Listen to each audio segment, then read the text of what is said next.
এখন আমি খামো, ঠিক আছে? আমি খাইবো আর আপনাদেরকে দেখাইবো যে প্রবাসে আমরা কিভাবে আমরা জীবন কাটাই। আপনারা না দেখলে বুঝতে পারবেন না। এই যে রুটিগুলা দেখতেছেন, এই যে মাটির মধ্যে বসে বসে 4টা রুটি আনছি।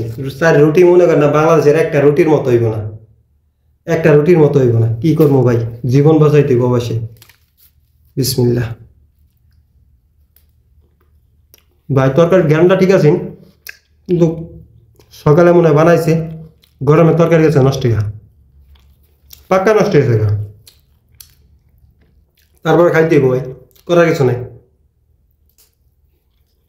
কারণ না খাই উপায় নাই, পেটের বাঁচাইতে হবে, পচা খাই বাঁচাইতে হইব।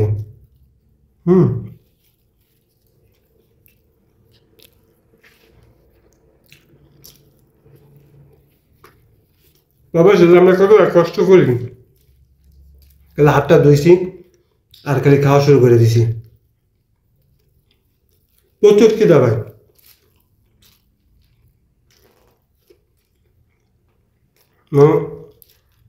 বলার মতো কোনো ভাষা নাই, কত পরিমাণ খিদা লাগছে আমার।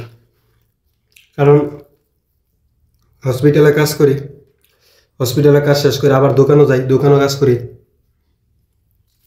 ভাই। 17 ঘন্টা কাজ করলেন রাত্রে আর পাক করার মন চায় না।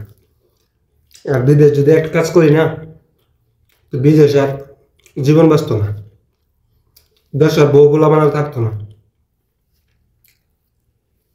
এখন অনেক মজা, করার কিছু নাই। আমার কাছে অনেক ভালো লাগতেছে। আর আপনাদের কাছে কেমন লাগতেছে জানি না। আজকে প্রবাসের যে রাত্রের কিভাবে খাই আমরা, কি খেয়ে জীবন বাঁচাই রাত্রে, এটা একটু দেখাইলাম আজকে আপনাকে। আজকে প্রবাসীদের যে লাইফ স্টাইলটা দেখাইতেছি আপনাদেরকে, কিভাবে খাইতেছি। বাংলাদেশে হইলে 3 প্লেট ভাত খেয়ে দিলাম যত যে খিদা লাগবে, কিন্তু করার কিছু নেই। মানে যদি আমি দোকান থেকে ভাত কিনে না খাইতে চাই, যে টাকা লাগবে 5 রিয়াল গেছে, 2 রিয়ালের রুটি আনছি 4টা, আর 3 টাকার ডাউল আনছে। খেসারি ডাউল আছে না, মোটা ডাউলটা, এটা দিয়ে খাইতেছি। কারণ কথা করার কিছু নাই, জীবন বাঁচাই দেবো ভাই। অবশ্যই যদি জীবন বাঁচাইতেছ না, এইভাবে চলতে দেবো।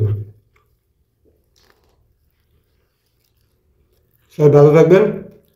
একটু দেখালাম কিভাবে আমরা প্রবাসে জীবন কাটাই, এটা কিছুটা জিনিস আপনাদেরকে দেখানোর চেষ্টা করতেছি। সবাই ভালো থাকবেন। আর ভিডিওটা ভালো লাগলে শেয়ার করে দেবেন। সবাই ভালো থাকবেন, সুস্থ থাকেন। আর খাওয়ার মধ্যে আর বেশি কিছু বললাম না, আমি খাওয়া শেষ করি। ভালো লাগলে একটু মন্তব্য করে দেবেন।